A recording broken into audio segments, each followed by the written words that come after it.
ಈ ರೋಡ್ನ ಚೌಡೇಶ್ವರಿ ಗುಡಿ ಬೀದಿ ಅಂತಾರೆ. ಅದರಲ್ಲಿ 2 ಚಾಕ್ಲೇಟ್ನ ನಮ್ಮ ಶ್ರೀಮತಿ ಅವ್ರು ತಗೊಂಡ್ರು. ಈ ಥರ ಕೊನೆ ಕಟ್ ಮಾಡಿ ಇಟ್ಬಿಟ್ಟು ಮೇಲೆ ಈ ಥರ ಸಗಣಿ ಇಡ್ತಾರೆ. ನಮ್ಮ ಕಡೆ ಮುತ್ತು ಕೊಡ್ತೀವಿ. ಅಯ್ಯಪ್ಪ ನೋಡ್ರಿ ಮಾಡಿದ್ರೆ ಅದಕ್ಕೆ ಮೊಬೈಲ್ ಟಾರ್ಚ್ ಹಾಕೊಂಡು ವಿಡಿಯೋ ಮಾಡ್ತಾ ಇದೀವಿ. ಸಾಂಬಾರ್ ಹೆಂಗಾಗಿದೆ ಅಂತ ತೋರಿಸ್ಬೇಕಲ್ವಾ ನಿಮಗೆ, ಅದಕ್ಕೆ. ಎಲ್ರಿಗೂ ನಮಸ್ಕಾರ. ನೋಡಿ, ನಾವೀಗ ಮಧುಗಿರಿ ಟೌನಿಗೆ ಹೊರಟಿದ್ದೀವಿ. ಸ್ವಲ್ಪ ಕೆಲಸಗಳಿದ್ದಾವೆ, ಹಾಗಾಗಿ ಇಲ್ಲಿ ನೋಡಿ ಒಂದು ಚೀಲ ಒಂದು ಬ್ಯಾಗು ಸಹ ರೆಡಿ ಐತೆ. ಇದು ಬಂದುಬಿಟ್ಟು ನೆಗೆಟಿವ್ ಕಮೆಂಟ್ ಮಾಡೋರಿಗೆ ನಾನು ಹೇಳೋದಿಷ್ಟೇ ಅಂತ ಹಿಂದೆ ಒಂದು ಬ್ಲಾಗ್ ಮಾಡಿದ್ದೆ, ನೀವು ನೋಡಿರ್ತೀರ. ಅದ್ರ ಕಂಟಿನ್ಯೂ ಬ್ಲಾಗ್ ಇದು. ನಮ್ಮ ಶ್ರೀಮತಿ ಅವರು ನಾನು ಬರೋದಿಲ್ಲ, ನನಗೆ ಬಟ್ಟೆ ವಾಶ್ ಮಾಡಬೇಕು, ಆ ಕೆಲಸ ಐತೆ ಈ ಕೆಲಸ ಐತೆ ಅಂತ ಹೇಳ್ತಿದ್ರು. ಆದರೂ ನಾನು ಬಲವಂತ ಮಾಡಿ ನನ್ನ ಜೊತೇಲಿ ಕರ್ಕೊಂಡು ಹೊರಟಿದ್ದೀನಿ. ಯಾಕೆ ಅಂತ ನಿಮಗೆ ಮುಂದೆ ಗೊತ್ತಾಗುತ್ತೆ. ನೋಡಿ, ಇಲ್ಲಿ ಚೌಡೇಶ್ವರಿ ಅಮ್ಮನವರ ದೇವಸ್ಥಾನ ಇರೋದಕ್ಕೇ ಈ ರೋಡ್ನ ಚೌಡೇಶ್ವರಿ ಗುಡಿ ಬೀದಿ ಅಂತಾರೆ. ಈ ಬೀದಿನಲ್ಲೇ ಒಬ್ಬರು ಎಲೆಕ್ಟ್ರಾನಿಕ್ ವಸ್ತುಗಳನ್ನ ರಿಪೇರಿ ಮಾಡ್ತಾರೆ. ನಮ್ಮನೆ ಟೇಬಲ್ ಫ್ಯಾನ್ ಕೆಟ್ಟೋಗಿತ್ತು, ರಿಪೇರಿ ಮಾಡಿಸೋಣ ಅಂತ ತೊಗೊಂಡು ಬಂದಿದ್ದೀವಿ. ನಮ್ಮ ಮನೆಗೆ ನಾವು ಮೊದಲನೇ ಸಲ ತಂದಿದ್ದು ಫ್ಯಾನ್ ಇದು. ಸುಮಾರು 13-14 ವರ್ಷಗಳ ಹಿಂದೆ ತೊಗೊಂಡಿದ್ದು. ಅದಕ್ಕೂ ಮುಂಚೆ ಬೇಸಿಗೆಗಾಲ ಬಂದರೆ ನಾವು ಹಟ್ಟಿ ಮುಂದೆ ಇಲ್ಲ ಮಾಳಿಗೆ ಮೇಲೆ ಮಲಗ್ತಿದ್ವಿ. ನಮ್ಮ ಮನೇಲಿ ಮಿಕ್ಸಿ, ಫ್ಯಾನು, ಯಾವುದೇ ಎಲೆಕ್ಟ್ರಿಕಲ್ ವಸ್ತು ಕೆಟ್ಟೋದ್ರು ಇಲ್ಲೇ ರಿಪೇರಿ ಮಾಡಿಸೋದು. ನಾವು ರಿಪೇರಿ ಮಾಡಿಸೋಕೆ ಅಂತ ಹೋದಾಗ ನೋಡ್ತಿದ್ದಂಗೆ ಇಂಥದ್ದು ಹೋಗಿದೆ, ಇಷ್ಟಾಗುತ್ತೆ, ಇಷ್ಟೊತ್ತಿಗೆ ಕೊಟ್ಬಿಡ್ತೀವಿ ಅಂತ ಹೇಳ್ಬಿಡ್ತಾರೆ. ಪ್ರಾಮಾಣಿಕರು, ನಂಬಿಕಸ್ಥರು ಅಂತಾರಲ್ಲ, ಆ ಥರ ವ್ಯಕ್ತಿ ಇವರು. ಅದಕ್ಕೆ ನಾವು ಇಲ್ಲಿಗೆ ಬರೋದು. ನಮ್ಮ ಫ್ಯಾನ್ ರೆಡಿ ಆಗೋದಕ್ಕೆ ಅರ್ಧ ಗಂಟೆ ಆಗುತ್ತೆ ಅಂದರು. ಅಷ್ಟರಲ್ಲಿ ನಾವು ಬೇರೆ ಕೆಲಸಗಳನ್ನೆಲ್ಲ ಮುಗಿಸ್ಕೊಂಡು ಬರೋಣ ಅಂತ ಇಲ್ಲಿ ಸಂತೆ ಬೀದಿ ಹತ್ರ ಬಂದ್ವಿ. ಇಲ್ಲಿ ಖಾದಿ ಇಂಡಿಯಾ ಇದೆಯಲ್ಲ, ಇಲ್ಲೇ ಕೊರಿಯರ್ ಆಫೀಸ್ ಸಹ ಇರೋದು. 1-2 ಕೊರಿಯರ್ ಕಳಿಸೋದಿದ್ವು, ಅದಕ್ಕೆ ಇಲ್ಲಿಗೆ ಬಂದ್ವಿ. ಇಲ್ಲಿ ನೋಡಿ, ಇಲ್ಲಿ ಖಾದಿ ವಸ್ತ್ರಗಳು, ಗಂಧದ ಹಾರ ಮತ್ತು ಸನ್ಮಾನ ಮಾಡೋಕ್ಕೆಲ್ಲ ಹಾರಗಳು ಹಾಕ್ತಿರ್ತಾರಲ್ಲ, ಆ ಥರ ಹಾರಗಳೆಲ್ಲ ಸಿಗ್ತವೆ. ಕೊರಿಯರ್ ಮಾಡಿಬಿಟ್ಟು ನಮ್ಮ ಶ್ರೀಮತಿಯವ್ರನ್ನ ಇಲ್ಲಿ ಕೇಕ್ ವರ್ಡ್ ಹತ್ರ ಕರ್ಕೊಂಡು ಬಂದೆ. ನನಗೆ ಕೆಲಸಗಳಿದ್ದಾವೆ, ನಾನು ಬರೋದಿಲ್ಲ ಅಂತ ಅಂದ್ರೂ ಬಲವಂತ ಮಾಡಿ ನಮ್ಮ ಶ್ರೀಮತಿಯವ್ರನ್ನ ನನ್ನ ಜೊತೆ ಯಾಕೆ ಕರ್ಕೊಂಡು ಬಂದೆ ಅಂತ ಇವಾಗ ಹೇಳ್ತೀನಿ ನೋಡಿ. ಫೆಬ್ರವರಿ 14 ಪ್ರೇಮಿಗಳ ದಿನ ಇತ್ತಲ್ಲ, ಅವತ್ತು ನಮಗೆ ಮನೆ ಕಟ್ಟೋದಕ್ಕೆ ಅಂತ ಕೆಲಸದವ್ರು ಬಂದಿದ್ದರು. ಅದು 8 ಜನ ಬಂದಿದ್ದರು. ಬೆಳಿಗ್ಗೆ ಅವ್ರಿಗೆಲ್ಲ ತಿಂಡಿ ಮಾಡಿಟ್ಟು ಮತ್ತೆ ಅವೆಲ್ಲ ಪಾತ್ರೆಗಳು ತೊಳ್ಕೊಂಡು, ಮಧ್ಯಾಹ್ನ 8 ರಾಗಿ ಮುದ್ದೆ ತೊಳಸಿ ಅವ್ರಿಗೆಲ್ಲ ಅಡುಗೆ ಮಾಡಿಟ್ಟು ಮತ್ತೆ ಅಡುಗೆ ಮಾಡಿದ ಪಾತ್ರೆಗಳನ್ನೆಲ್ಲ ತೊಳ್ಕೊಂಡು ಕೂತಿದ್ರು. ಆವತ್ತಿನ ದಿನ ಪೂರ್ತಿ ಇವ್ರಿಗೆ ಬರೀ ಅಡುಗೆ ತಿಂಡಿ ಮಾಡೋದ್ರಲ್ಲೇ ಮುಗಿದೋಯ್ತು. ಅದ್ರ ಮಧ್ಯೆ ಈ ವಾಟ್ಸಪ್ನಲ್ಲಿ ಫ್ರೆಂಡ್ಸ್ಗಳ್ದು, ರಿಲೇಟಿವ್ಸ್ದು ಸ್ಟೋರಿಗಳ್ನ, ಸ್ಟೇಟಸ್ಗಳು ನೋಡಿದ್ರೆ ಅಲ್ಲೆಲ್ಲ ಬರೀ ಗಂಡ ಹೆಂಡ್ತಿಗೆ ಚಾಕ್ಲೇಟ್ ಕೊಡಿಸಿದ್ದು, ಡ್ರೆಸ್ ಕೊಡಿಸಿದ್ದು, ಗಿಫ್ಟ್ ಕೊಟ್ಟಿದ್ದು, ಬರೀ ಇಂಥವೇ ಇದ್ವು. ಪಾಪ ನಮ್ಮ ಶ್ರೀಮತಿಯವರು ಸಹ ಒಂದು ಹೆಣ್ಣಲ್ವಾ, ಅವ್ರಿಗೂ ಆಸೆ ಕನಸುಗಳು ಇರ್ತಾವಲ್ವ. ಅವತ್ತು ಕೆಲಸಗಳಿದ್ವು, ಹಾಗಾಗಿ. ಆದರೆ ಇವತ್ತು ಸ್ವಲ್ಪ ಬಿಡುವಾಗಿದ್ದೀವಲ್ವಾ, ಅದಕ್ಕೆ ಹೊರ್ಗಡೆ ನಾನು ಕರ್ಕೊಂಡೋಗಿ ನನ್ನ ಜೊತೆ ಏನಾದರೂ ಕೊಡಿಸೋಣ ಅಂತ ಕರ್ಕೊಂಡು ಬಂದೆ ಇಲ್ಲಿಗೆ. ನನ್ನ ಪ್ರಕಾರ ಪ್ರೀತಿ ಅನ್ನೋದು ಹಲವಾರು ರೀತಿ ಇರುತ್ತೆ. ಹುಡುಗ ಹುಡುಗಿ ಇವ್ರ ಪ್ರೀತಿನೇ ಬೇರೆ ಆದರೆ ಗಂಡ ಹೆಂಡತಿ ನಡುವೆ ಇರೋ ಪ್ರೀತಿನೇ ಬೇರೆ ಆಗಿರುತ್ತೆ.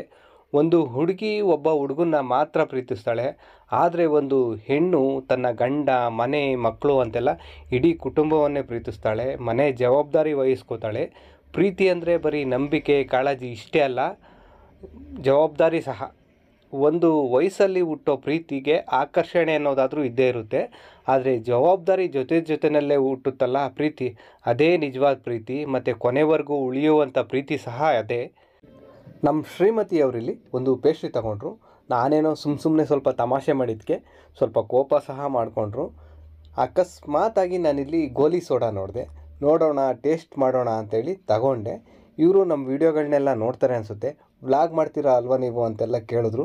ನಮ್ಮನ್ನು ಗುರುತಿಸೋದಕ್ಕೆ ತುಂಬ ಖುಷಿ ಆಯಿತು. ಈ ಗೋಲಿ ಸೋಡದಲ್ಲೂ ಸಹ ಏನೋ ಬೇರೆ ಬೇರೆ ಫ್ಲೇವರ್ ಇದ್ದಾವಂತೆ. ನಾನು ತೊಗೊಂಡಿದ್ದು ಲೆಮನ್ ಫ್ಲೇವರು, ಆಮೇಲೆ ಆರೆಂಜ್ ಫ್ಲೇವರು, ಆ ಥರ ಬೇರೆ ಬೇರೆ ಇದ್ದಾವಂತೆ.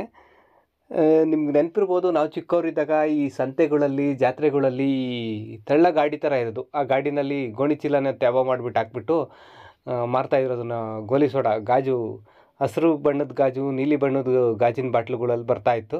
ಅದನ್ನು ಹೊಡೆದ್ಬಿಟ್ಟು ಒಂದು ಗ್ಲಾಸ್ಗೆ ಹಾಕಿ ನಿಂಬೆಹಣ್ಣೆಲ್ಲ ಹಿಂಡಿ ಕೊಡ್ತಾಯಿದ್ರು. ಅದು ಚೆನ್ನಾಗಿತ್ತು ಟೇಸ್ಟು. ಇದು ಅಷ್ಟೊಂದು ಆ ಥರ ಟೇಸ್ಟ್ ಇರಲಿಲ್ಲ. ಇದು ಇತ್ತು, ಚೆನ್ನಾಗಿತ್ತು, ಆದರೆ ಆ ರುಚಿ ಬರಲಿಲ್ಲ, ಆ ಟೇಸ್ಟ್ ಬರಲಿಲ್ಲ ನನಗನ್ನಿಸ್ತು. ನಮ್ಮ ಶ್ರೀಮತಿಯವರು ಒಂದು ಸ್ವಲ್ಪ ಟೇಸ್ಟ್ ಮಾಡ್ತೀನಿ ಅಂತ ಹೇಳಿ ಒಂಚೂರು ಕುಡಿದು ನೋಡಿದ್ರು. ಆದರೆ ಅವ್ರಿಗೆ ನಿಜ ಹೇಳ್ತೀನಿ, ಅವ್ರಿಗೊಂಚೂರು ಇಷ್ಟ ಆಗಲಿಲ್ವಂತೆ. ಹಂಗೆ ಹೇಳಿದ್ರು, ನನಗೆ ಇಷ್ಟ ಆಗಿಲ್ಲ, ಒಂಚೂರು ಇಷ್ಟ ಆಗಿಲ್ಲ ಅಂತಲೇ ಹೇಳಿದ್ರು. ನಾನು ಪೂರ್ತಿ ಖಾಲಿ ಮಾಡಿದೆ. ಇದನ್ನು ಕುಡಿಬೇಕಾದ್ರಂತೂ ನಾನು ಈ ಗೋಲಿ ಎಲ್ಲಿ ಅದರೊಳಗಡೆ ಇರೋ ಗೋಲಿ ಬಂದುಬಿಟ್ಟು ಬಾಳ್ಗಾಸಿ ಗಂಟಲೆಲ್ಲ ಸಿಕ್ಕಾಕೊಂಡ್ಬಿಡುತ್ತೆ ಅನ್ನೋ ಭಯದಲ್ಲೇ ಸ್ವಲ್ಪ ಕುಡಿತಾ ಇದ್ದೆ. ಅದೇನೋ ಲಡ್ಡು ಬಂದು ಬಾಯಿಗೆ ಬಿತ್ತಾ ಅನ್ನೋ ಥರ, ಆಮೇಲೆ ಗೋಲಿ ಬಂದು ಬಾಯಿಗೆ ಬಿದ್ದುಬಿಟ್ರೆ ಅಂತ ಭಯ ಇತ್ತು. ಹಂಗೆ ಕುಡಿದೆ. ಆಮೇಲೆ ಮತ್ತೆ ಏನಾದರೂ ಬೇಕಾ ಅಂತ ನಮ್ಮ ಶ್ರೀಮತಿ ಅವ್ರನ್ನ ಕೇಳಿದೆ. ಅವರು ಡ್ರೆಸ್ ಕೊಡಿಸು, ಹ್ಞೂ ಬೇಕು ಡ್ರೆಸ್ ಕೊಡಿಸು ಅಂದರು. ಆದರೆ ಡ್ರೆಸ್ ಅಲ್ಲ, ನಾನು ತಿನ್ನೋದಕ್ಕೆ ಏನು ಬೇಕೋ ಕೊಡಿಸ್ತೀನಿ, ಡ್ರೆಸ್ ಎಲ್ಲ ಹಬ್ಬಗಳ ಟೈಮಲ್ಲಿ ತೊಗೊಂಡಿವಂತೆ, ಇವಾಗೇನು ಬೇಡ ಅಂದೆ. ಸರಿ ಅಂತ ಎಲ್ಲ ನೋಡ್ತಾ ಇದ್ರು. ಅಲ್ಲೆಲ್ಲ ಬರೀ ಚಿಕ್ಕ ಮಕ್ಳಿಗೆ ಟಾಯ್ಸ್ ಥರದವೇ ಇದ್ವು, ಇಲ್ಲ ಚಿಕ್ಕ ಮಕ್ಳಿಗೆ ತಿನ್ನಿಸೋವಂಥ ಚಾಕ್ಲೇಟ್ಗಳು ಚಿಕ್ಕ ಚಿಕ್ಕ ಆ ಥರದವೇ ಇದ್ವು. ಹಾಗೆ ಮುಂದೆ ನೋಡ್ಕೊಬಂದರೆ ಇಲ್ಲೊಂದು ಫ್ರಿಜ್ಜಲ್ಲಿದೆ ನೋಡಿ, ಒಂದು 2-3 ಚಾಕ್ಲೇಟ್ ಉಳಿದಿದ್ದಾವೆ. ಎಷ್ಟು ಎಲ್ಲ ಚಾಕ್ಲೇಟು ಖಾಲಿ ಆಗಿಬಿಟ್ಟಿದ್ದಾವೆ ನೋಡಿ. ವ್ಯಾಲೆಂಟೈನ್ಸ್ ಡೇ ಪ್ರಯುಕ್ತ ಒಂದು 3-4 ದಿನ, ಒಂದು ವಾರದಲ್ಲೇ ಎಲ್ಲ ಚಾಕ್ಲೇಟು ಖಾಲಿ ಆಗಿಬಿಟ್ಟಿದ್ವು. ಉಳಿದವು 3 ಚಾಕ್ಲೇಟು. ಅದರಲ್ಲಿ 2 ಚಾಕ್ಲೇಟ್ನ ನಮ್ಮ ಶ್ರೀಮತಿಯವ್ರು ತಗೊಂಡ್ರು. ಸರಿ, ಅಲ್ಲಿ ಬಿಲ್ ಕೊಟ್ಬಿಟ್ಟು ಅಲ್ಲಿಂದ ಹೊರಟು ಬಂದ್ವಿ. ಅಲ್ಲಿಂದ ಸೀದಾ ನಾವು ಇಲ್ಲಿ ಹೂವು ಹಣ್ಣು ಎಲ್ಲ ಮಾರ್ತಾರೆ, ಇಲ್ಲಿ ಬಂದ್ವಿ. ಸ್ವಲ್ಪ ಪೂಜೆಗೆಲ್ಲ ಬಿಡು ಹೂವು ತಗೊಂಡ್ಮೇಲೆ ಹಣ್ಣು ಸ್ವಲ್ಪ ತಗೊಳೋಣ ಅಂತ ಹೇಳ್ಬಿಟ್ಟು ಹಣ್ಣುಗಳು ತೊಗೊಂಡ್ವಿ. ನಮ್ಮ ಜಾಣೆ ಮಗಳಿಗೆ ಕಿತ್ಳೆಹಣ್ಣು ಆರೆಂಜ್ ಅಂದರೆ ತುಂಬ ಇಷ್ಟ, ಅದಕ್ಕೆ 1 kg ಆರೆಂಜು ಕಿತ್ಳೆಹಣ್ಣು ತೊಗೊಂಡ್ವಿ. ಈ ಬಿಸಿಲು ಬೇಸಿಗೆ ಟೈಮು, ಇಂಥ ಟೈಮಲ್ಲಂತೂ ಕಲ್ಲಂಗಡಿ, ಕಿತ್ಳೆಹಣ್ಣು ಇಂಥವುಗಳನ್ನೇ ತಿನ್ನಬೇಕು, ಇಂಥ ಹಣ್ಣುಗಳನ್ನೇ ತಿನ್ನಬೇಕು. ಹಣ್ಣಿನ ಅಂಗಡಿನಲ್ಲಿ ಹಣ್ಣುಗಳು ನೋಡಿಬಿಟ್ಟು ನಮ್ಮ ಶ್ರೀಮತಿಯವ್ರಿಗೆ ಫ್ರೂಟ್ ಸಲಾಡ್ ನೆನಪಾಯಿತು ಅನಿಸುತ್ತೆ. ಅದಕ್ಕೆ ನನಗೆ ಫ್ರೂಟ್ ಸಲಾಡ್ ಕೊಡಿಸು ಅಂತ ಕೇಳಿದ್ರು. ಸರಿ ಕೊಡಿಸ್ತೀನಿ ಬಾರಮ್ಮ ಅಂತ ಹೇಳ್ಬಿಟ್ಟು ಇಲ್ಲೊಂದು ಕಡೆ ಜ್ಯೂಸ್ ಸೆಂಟರ್ ಹತ್ರ ಕರ್ಕೊಂಡ್ಬಂದು ಅವ್ರಿಗೆ ಒಂದು ಫ್ರೂಟ್ ಸಲಾಡ್ ಕೊಡಿಸ್ದೆ. ಬಿಸಿಲಿಗೆ ತಣ್ಣಗಿತ್ತು, ಚೆನ್ನಾಗಿತ್ತು. ಆಮೇಲೆ ನಾನೊಂದು ಜ್ಯೂಸ್ ತೊಗೊಂಡೆ, ಪೈನಾಪಲ್ ಜ್ಯೂಸು. ಈ ಸ್ಟ್ರಾ ಕೊಟ್ಟು ನನಗೆ ಈ ಸ್ಟ್ರಾಗಿನಲ್ಲೆಲ್ಲ ಕುಡಿಯೋದು ಇಷ್ಟ ಆಗಲ್ಲ ಜ್ಯೂಸ್ನ. ಸ್ಟ್ರಾ ತೆಗೆದಾಕ್ಬಿಟ್ಟು ಹಾಗೆ ಲೋಟದಲ್ಲೇ ಕುಡಿದೆ. ಇಲ್ಲಿ ನೋಡಿರಿ, ಇದೇ ಜ್ಯೂಸ್ ಸೆಂಟರ್ನಲ್ಲೇ ಯಾವ್ಯಾವ ಹಣ್ಣು ಯಾವ್ಯಾವ ಆರೋಗ್ಯಕ್ಕೆ ಒಳ್ಳೆಯದು ಅಂತೆಲ್ಲ ಒಂದು ಬೋರ್ಡ್ ಹಾಕ್ಬಿಟ್ಟಿದ್ದಾರೆ. ಇದು ಒಳ್ಳೆಯದು ಒಂದು, ಆದರೆ ಇದು ಒಂಥರ ಬಿಸ್ನೆಸ್ ಟ್ರಿಕ್ ಅನಿಸ್ತು ನನಗೇನ. ಆಮೇಲೆ ತರಕಾರಿ ತಗೋಬೇಕಿತ್ತು. ನಾವು ಮನೇಲೆಲ್ಲ ತರಕಾರಿ ಖಾಲಿ ಆಗಿಬಿಟ್ಟಿತ್ತು. ಕೆಲಸದವ್ರು ಬೇರೆ ಬರ್ತಿರ್ತಾರಲ್ಲ, ಅವ್ರಿಗೆಲ್ಲ ಅಡುಗೆ ತಿಂಡಿಗೆ ಬೇಕಲ್ಲ ತರಕಾರಿ. ಇಲ್ಲಿ ಯಾವಾಗಲೂ ತರಕಾರಿ ತೊಗೋತೀವಲ್ಲ, ಅಲ್ಲೇ ಡೂಮ್ಲರ್ ಸರ್ಕಲ್ ಹತ್ರ ಬಂದುಬಿಟ್ಟು ನಮ್ಮ ಶ್ರೀಮತಿಯವ್ರು ಏನೇನು ಬೇಕೋ ತರಕಾರಿ, ಈ ತರಕಾರಿ ಈಗಂತೂ ಸ್ವಲ್ಪ ಜಾಸ್ತಿನೇ ಬೇಕು, ಮನೆ ಕೆಲಸಕ್ಕೆಲ್ಲ ಬರ್ತಿದ್ದಾರಲ್ಲ, ಹಾಗಾಗಿ ಸ್ವಲ್ಪ ಜಾಸ್ತಿನೇ ಎಲ್ಲ ತರಕಾರಿಗಳನ್ನೆಲ್ಲ ತೊಗೊಂಡು ಅಲ್ಲಿಂದ ಸೀದಾ ನಾವು ಎಲ್ಲ ಕೆಲಸ ಮುಗೀತು ಆಲ್ಮೋಸ್ಟ್. ನಮ್ಮದು ಫ್ಯಾನ್ ರಿಪೇರಿಗೆ ಕೊಟ್ಟಿದ್ವಲ್ಲ, ಅಲ್ಲಿಗೆ ಬಂದ್ವಿ. ನಾವು ಬರೋ ಅಷ್ಟರಲ್ಲಿ ಫ್ಯಾನು ಸಹ ರೆಡಿಯಾಗಿತ್ತು. ಅವರು ಹಾಕಿ ತೋರಿಸಿ ಎಲ್ಲ ತಿರುಗ್ತೈತೆ ನೋಡ್ರಿ ಅಂತ ಹೇಳಿ ಚೆಕ್ ಮಾಡಿ ಕೊಟ್ಟರು. ಅಲ್ಲಿಂದ ನಾವು ಸೀದಾ ಎಲ್ಲ ಕೆಲಸ ಮುಗಿದಿತ್ತು, ಇನ್ನೇನಿರಲಿಲ್ಲ. ಹಾಗಾಗಿ ವಾಪಸ್ ಮನೆಗೆ ಹೊರಟು ಬಂದ್ವಿ. ಹಾಯ್, ನೆನ್ನೆ ವ್ಲಾಗ್ನೇ ಮತ್ತೆ ಈಗ ಕಂಟಿನ್ಯೂ ಮಾಡ್ತಾಯಿದ್ವಿ. ಅದೇ ನೆನ್ನೆ ನೋಡಿದ್ರಿ ಮಧುಗಿರಿಗೆ ಹೋಗಿ ಬಂದ್ವಿ.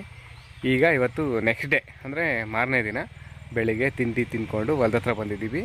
ಮನೆ ಸ್ವಲ್ಪ ಕ್ಯೂರಿಂಗ್ ಎಲ್ಲ ಮಾಡಬೇಕಿತ್ತು, ಹಾಗೆ ಬೇರೆ ಬೇರೆ ಕೆಲಸ ಇರ್ತವಲ್ಲ ಅದೆಲ್ಲ ಮುಗಿಸ್ಕೊಂಡು ಹೋಗೋಣ ಅಂತ.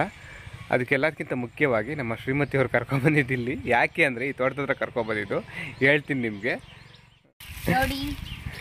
ತೆಂಗಿನ ಗಿಡ ತಂದು ಈಗೊಂದು 15 ದಿನ ಆಯ್ತೇನೋ. ಇಲ್ಲ, ತೆಂಗಿನ ಗಿಡ ನೆಟ್ಟಿಲ್ಲ, ಮನೆ ಕೆಲಸದಲ್ಲಿ ಬಿಸಿ. ಒಂದು ವಾರ ಆಯಿತು. ಶುಕ್ರವಾರ ಇವತ್ತೇ ಇಡ್ತೀನಿ, ಲಕ್ಷ್ಮೀವಾರ, ಅದಕ್ಕೆ. ಆಮೇಲೆ ಇದು ಏನಿದು, ಇದು ಏನೋ ಗಿಡ, ಇದು ದಾಸವಾಳದ ಗಿಡ. ಇದು ದಾಸವಾಳ ಗಿಡ ನೋಡ್ರಿ.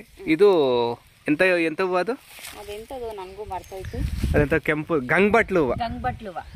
ಅದನ್ನ ಕೊನೆ ಕಟ್ ಮಾಡ್ಕೊಂಬಂದು ಈ ಥರ ಕೊನೆ ಕಟ್ ಮಾಡಿ ಇಟ್ಬಿಟ್ಟು ಮೇಲೆ ಈ ಥರ ಸಗಣಿ ಇಡ್ತಾರೆ ನಮ್ಮ ಕಡೆ. ಯಾಕೆ ಅಂತ ಗೊತ್ತಿಲ್ಲ, ಸಗಣಿ ಇಡೋದು ಚೆನ್ನಾಗಿ ಬೆಳೆಯುತ್ತೆ ಅಂತ, ಚಿಗುರುತ್ತಂತೆ ಚೆನ್ನಾಗಿ. ಚಿಗುರು ಇದೆ, ಗಿಡ ಆಗುತ್ತಂತೆ ಕೊನೆ ಕಟ್ ಮಾಡಿದ್ರೆ ಸಾಕಂತೆ. ಮತ್ತು ಇದಕ್ಕೋಸ್ಕರ ಯಾಕೆ ನರ್ಸರಿಯಲ್ಲಿ ದುಡ್ಡು ಕೊಟ್ಟು ತರೋದು ಅಂತ ಹೇಳ್ಬಿಟ್ಟು ಈ ಥರ ಇಟ್ಟಿದ್ದೀವಿ. ಅದು ಗಿಡ ನಮ್ಮ ಮನೆ ರೆಡಿ ಆಗೋಷ್ಟೊತ್ತಿಗೆ ಈ ಗಿಡನೂ ಎತ್ಕೊಂಡಿರ್ತವೆ. ಅವಾಗ ಮನೆ ಹತ್ರ ಇಟ್ಬಿಟ್ರೆ ಗಿಡ ನಮ್ಮ ಶ್ರೀಮತಿಯವ್ರ ಪೂಜೆಗೆಲ್ಲ ಹೂ ಸಿಗುತ್ತೆ. ಇದನ್ನ ಹೇಳಕ್ಕಲ್ಲ, ನಮ್ಮ ಶ್ರೀಮತಿಯವ್ರಿಗೆ ಏನೋ ಒಂದು ತೋರಿಸ್ಬೇಕು. ನೆನ್ನೆ ಬೈತಾ ಇದ್ರು, ಅದಕ್ಕೆ ಕರ್ಕೊಂಬಂದಿದ್ದೀನಿ. ಬನ್ನಿ ಮೇಡಮ್. ಬರ್ತಾ ಇದ್ದೀನಿ, ಅದೇನು ತೋರಿಸ್ಬೇಕು ಅಂತ ಕರ್ಕೊಂಡ್ಬಂದಿದ್ಯಾ, ನೀವು ನೋಡ್ಬೇಕು. ನಾನು ಇವರು ಏನೋ ನುಗ್ಗೆಕಾಯಿ ತಗೊಂಡಿದ್ದಕ್ಕೆ ತರಕಾರಿ ತೊಗೋಬೇಕಾದ್ರೆ ಬೈತಾ ಇದ್ರು. ನಮ್ಮದೇ ನುಗ್ಗೆ ಗಿಡ ಇಟ್ಕೊಂಡು ನುಗ್ಗೆಕಾಯಿ ತಗೊಂತೀಯ ದುಡ್ಡು ಕೊಟ್ಟು ಅಂತ. ಆದರೆ ನುಗ್ಗೆಕಾಯಿ ನಮ್ಮದು ಇನ್ನೂ ಹೂವು ಆಗಿ ಇವಾಗ ಇದಾಗ್ತೈತೆ ನೋಡ್ರಿ. ಇನ್ನು ಇವಾಗ ಹೂವು ಆಗೈತೆ ನುಗ್ಗೆ ಮರ. ಮತ್ತು ಇಲ್ಲಿ ಪೀಸು ಕಾಣುತ್ತೆ ಅನ್ಸುತ್ತೆ, ಇಲ್ಲೆಲ್ಲ ನೇತಾಡ್ತವೆ, ಇಲ್ಲೆಲ್ಲ ನೇತಾಡ್ತವೆ ನೋಡ್ರಿ, ಸಣ್ಣ ಸಣ್ಣ ಪೀಸ್. ಇನ್ನು ನುಗ್ಗೆಕಾಯಿ ಕಾಣಿಸುತ್ತಾ ನಿಮಗೆ? ಕಾಣಿಸಿದೆ ಅನಿಸುತ್ತೆ. ಇಲ್ಲೆಲ್ಲ ಸಣ್ಣ ಸಣ್ಣ ಪೀಸು ನೇತಾಡ್ತವೆ.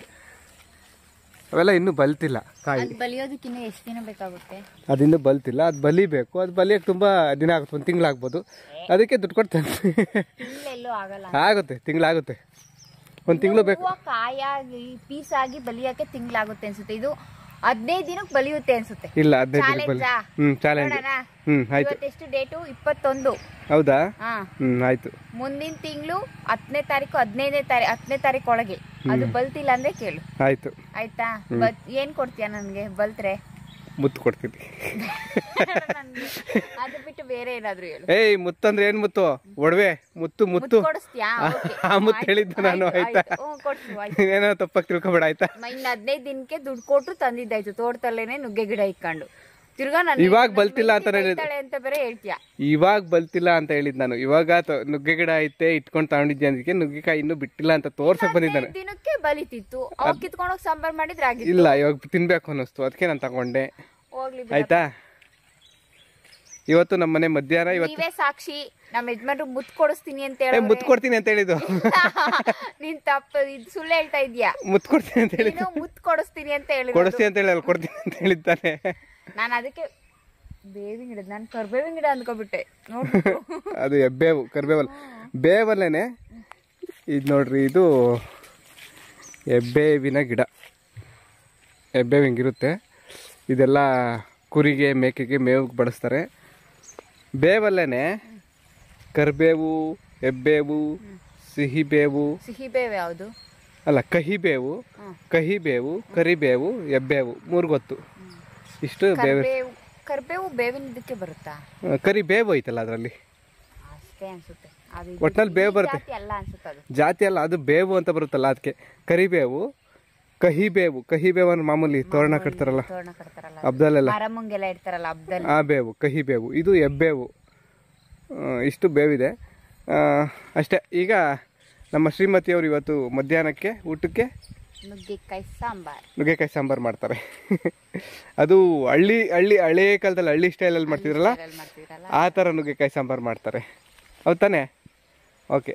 ಅದಕ್ಕೆ ನುಗ್ಗೆಕಾಯಿ ಸಾಂಬಾರು ಮಾಡೋದಕ್ಕೆ ಏನೇನು ತಗೊಂಡವ್ರೆ ಅಂದರೆ, ಮುಖ್ಯವಾಗಿ ಬೇಕಿರೋದು ನುಗ್ಗೆಕಾಯಿ. ಅದನ್ನೆಲ್ಲ ಈ ಸೈಜಲ್ಲಿ ಇಷ್ಟೇ ಹಚ್ಕೋಬೇಕಲ್ಲ, ಈ ತರ ಹಚ್ಚಿ ಇಟ್ಕೊಂಡಿದ್ದಾರೆ. ಮತ್ತೆ ಅದು ಹಚ್ಬೇಕಾದ್ರೆ ಸ್ವಲ್ಪ ನಾರ್ ಬರುತ್ತೆ, ನಾರ್ನೆಲ್ಲ ತೆಗೆದು ಹಚ್ಚಿದೀನಿ ನೋಡಿ ಮೇಲ್ಗಡೆ. ಇಟ್ಕೊ ಇದು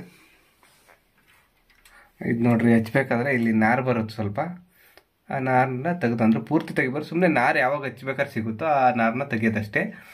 ಆಮೇಲೆ ಇಲ್ಲಿ ಒಗ್ಗರಣೆಗೆ ಎಣ್ಣೆ, ಸಾಸಿವೆ, ಕರಿಬೇವು, ಬೆಳ್ಳುಳ್ಳಿ, ಬ್ಯಾಡಗೆ ಮೆಣಸಿನ್ಕಾಯಿ, ಸಣ್ಣದಾಗಿ ಉದ್ದುದ್ದಕ್ಕೆ ಹಚ್ಚಿರೋ ಈರುಳ್ಳಿ, ಮತ್ತೆ ಸಣ್ಣದಾಗಿ ಉದ್ದುದ್ದಕ್ಕೆ ಹಚ್ಚಿರೋ ಟೊಮೊಟೊ ತಗೊಂಡವ್ರೆ. ಈ ಕಡೆ ಮಸಾಲೆ ಐಟಮ್ ಏನಂದ್ರೆ, ಇದೇನಮ್ಮ, ಕೊತ್ತಂಬರಿ ಸೊಪ್ಪು, ತೆಂಗಿನಕಾಯಿ ತುರಿ ಇದೆ, ಆಮೇಲೆ ಅರಿಶಿಣ, ಖಾರದ ಪುಡಿ, ಧನಿಯಾ ಪುಡಿ. ಮತ್ತೆ ಇವರಿಲ್ಲಿ ಎಲ್ಲಾರು ತೊಗರಿಬೇಳೆ ಹಾಕಿದ್ರೆ, ಇವರು ಅವರೆಬೇಳೆ ಹಾಕಿದ್ದಾರೆ. ಈ ಅವರೆಬೇಳೆ ನೋಡಿ, ಇದೆ ಅವರೆಬೇಳೆ. ಅಂದರೆ ಈ ಅವರೆಬೇಳೆ ನಾವು ಮನೆಯಲ್ಲೇ ಬೆಳೆದಿದ್ದು. ಹೋದ ವರ್ಷ ನಾವು ತುಂಬ ಅವರೆಕಾಳಾಗಿದ್ವು.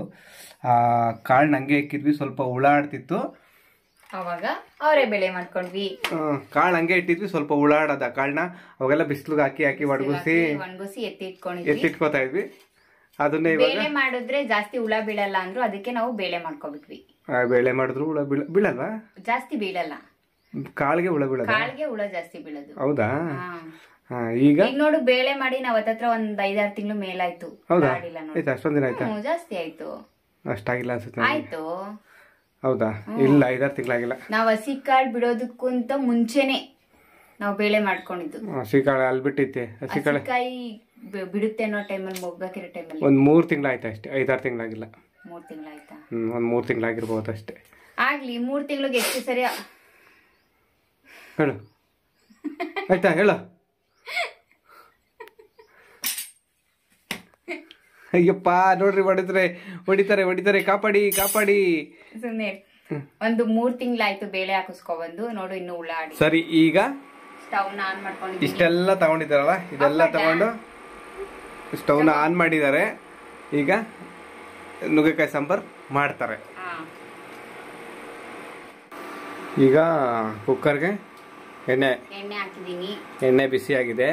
ಈಗ ಸಾಸಿವೆ ಹಾಕ್ಬೇಕು, ಚಿಟಪಟ ಅಂತ ಸಿಡಿಯುತ್ತೆ.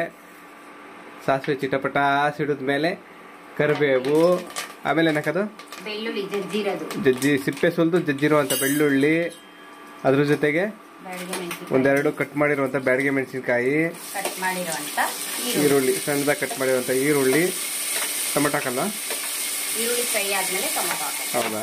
ನೋಡಿ, ಈರುಳ್ಳಿ ಒಂಬಣ್ಣ ಬರೋವರೆಗೂ ಫ್ರೈ ಮಾಡ್ಕೋಬೇಕು. ಫ್ರೈ ಮಾಡ್ಕೊಂಡು ಆದ್ಮೇಲೆ ಟೊಮೊಟೊ ಹಾಕೋಬೇಕಾ? ಟೊಮೊಟೊನ ಫ್ರೈ ಮಾಡ್ಕೋಬೇಕು. ನುಗ್ಗೆಕಾಯಿ, ಟೊಮೊಟೊ ಜೊತೆನೇ ನುಗ್ಗೆಕಾಯಿ ಹಾಕ್ಬೇಕಾ? ಓಕೆ. ಟೊಮೊಟೊ ಜೊತೆ ನುಗ್ಗೆಕಾಯಿ ಹಾಕಿ ಫ್ರೈ ಮಾಡ್ಕೋಬೇಕಾಗುತ್ತೆ. ಎಷ್ಟು ನಿಮಿಷ ಫ್ರೈ ಮಾಡಬೇಕು? ಎಷ್ಟೊತ್ತು ಮಾಡಬೇಕು? 1 ನಿಮಿಷ. ಹೌದಾ? ಈಗ 1 ನಿಮಿಷದಷ್ಟು ಫ್ರೈ ಮಾಡ್ಕೊಂಡು ಟೊಮೊಟೊ ಸ್ವಲ್ಪ ಸಾಫ್ಟ್ ಆಗಿದೆ. ನಿಮ್ಮ ಭಾಷೆ ಸಾಫ್ಟ್ ಆಗಿದೆ. ಟೊಮೊಟೊ ಭಾಷೆ ಅಲ್ಲ, ಟೊಮೊಟೊ ಭಾಷೆ ಅಲ್ಲ, ರೆಸಿಪಿ ಭಾಷೆ. ಟೊಮೊಟೊ ಸಾಫ್ಟ್ ಆದ್ಮೇಲೆ ನೆಕ್ಸ್ಟ್ ಏನ್ ಹಾಕ್ಬೇಕು? ಅವರೇ ಬೇಳೆನ ನೀರಲ್ಲಿ 1 2 ರಿಂದ 3 ಸರಿ ಚೆನ್ನಾಗಿ ತೊಳೆದಿಟ್ಕೊಂಡಿದೀನಿ. ಈ ಅವರೇ ಬೇಳೆನ ಸೇರಿಸ್ಕೊತಾ ಇದ್ದೀನಿ. ಅವರೇ ಬೇಳೆ ಬದಲು ನೀವು ತೊಗರಿ ಬೇಳೆ ಹಾಕೊಂಡು ಸಹ ಮಾಡ್ಕೊಳ್ಬಹುದು. ಆದ್ರೆ ಅವರೇ ಬೇಳೆ ಹಾಕಿದ್ರೆ ನುಗ್ಗೆಕಾಯಿ ಸಾಂಬಾರು ಸಕ್ಕತ್ತಾಗಿರುತ್ತೆ ಟೇಸ್ಟ್. ಹೌದು. ಹಂಗೆ 1 ಟೇಬಲ್ ಸ್ಪೂನ್ ಧನಿಯಾ ಪೌಡ್ರು. ಇವಾಗಲೇ ಹಾಕೋದಲ್ಲ? ಅವರೇ ಬೇಳೆ ಜೊತೆ ಹಾಕ್ಬಿಡೋದಲ್ಲ? 1 ಟೇಬಲ್ ಸ್ಪೂನ್ ಅಚ್ಚಕಾರ ಪುಡಿ. ಖಾರದ ಪುಡಿ ನೀವು ಖಾರ ಎಷ್ಟು ಬೇಕೋ ಅಷ್ಟು ನೋಡ್ಕೊಂಡು ಹಾಕೋಬಹುದು. ಅರಿಶಿನ, ಹಾಗೆ ಕಾಯಿ ಮತ್ತೆ ಸಣ್ಣ ಕಟ್ ಮಾಡಿರುವಂತ ಕೊತ್ತಂಬರಿ ಸೊಪ್ಪು. ಅಷ್ಟೇನಾ? ಹಸಿಕಾಯಿ ಹಾಕ್ಬೇಕು. ಕೊಬ್ಬಿಗಿಂತ ಹಸಿಕಾಯಿ ಚೆನ್ನಾಗಿರುತ್ತೆ. ರುಚಿಗೆ ತಕ್ಕಷ್ಟು ಉಪ್ಪು. ಅದು ಈಗಲೇ ಹಾಕ್ಬಿಡೋದಾ?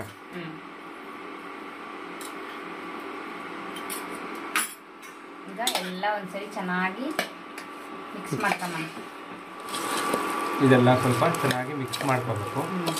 ಈಗ ಚೆನ್ನಾಗಿ ಮಿಕ್ಸ್ ಮಾಡ್ಕೊಂಡಿದ್ದೀನಿ. ನೀರು ಒಯ್ಕೋತಾರೆ ಎಷ್ಟು ಬೇಕೋ ಅಷ್ಟು. ನಮ್ಗೆ ತೆಳ್ಳಗೆ ಬೇಕು ಅಂದ್ರೆ ತೆಳ್ಳಗೆ, ಗಟ್ಟಿ ಬೇಕು ಅಂದ್ರೆ ಗಟ್ಟಿ. ನಾನು ನೀರು ಕುಡಿಯೋ ಗ್ಲಾಸಲ್ಲಿ 3 ಗ್ಲಾಸ್ ಆಗೋಷ್ಟು ನೀರು ತಗೊಂಡಿದ್ದೀನಿ. ಎಷ್ಟು ಬೇಕಷ್ಟು ನೀರು ಒಯ್ಕೋಬಹುದು. ಎಷ್ಟು ಬೇಕೋ ಅಷ್ಟು ಅಲ್ಲ, ಸಾಂಬಾರ್ಗೆ ಎಷ್ಟು ಬೇಕೋ ಅಷ್ಟು. ಅದೇ ಸಾಂಬಾರ್ಗೆ ಎಷ್ಟು ಬೇಕೋ ಅಷ್ಟೇ ಒಯ್ಕೊಂಡಿದ್ದಾರೆ. ಈಗ ಎಲ್ಲ ಚೆನ್ನಾಗಿ ಮಿಕ್ಸ್ ಮಾಡಿಬಿಟ್ಟು ಕುಕ್ಕರ್ ಕ್ಯಾಪ್ನ ಕ್ಲೋಸ್ ಮಾಡಿ 3 ವಿಸಲ್ ಕೂಗಿಸ್ಕೊಂಡ್ರೆ ನುಗ್ಗೆಕಾಯಿ ಸಾಂಬಾರ್ ರೆಡಿ.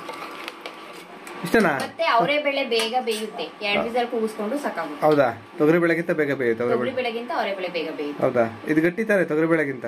ಇಲ್ಲ, ಅವರೇ ಬೇಳೆ ಬೇಗ ಬೇಯುತ್ತೆ. ಕಾಳು ಗಟ್ಟಿ ಇರ್ಬೋದು, ಬಟ್ ಬೇಳೆ ಬೇಗ ಬೇಯುತ್ತೆ. ಹೌದಾ? ಕುಕ್ಕರ್ ಕ್ಯಾಪ್ನ ಕ್ಲೋಸ್ ಮಾಡ್ತಿದೀನಿ. ಕುಕ್ಕರ್ನ ಗ್ಯಾಸ್ ಏನಾದ್ರು ಸ್ಟವ್ ಮೇಲೆ ಇಟ್ಟಿದ್ದಾರೆ.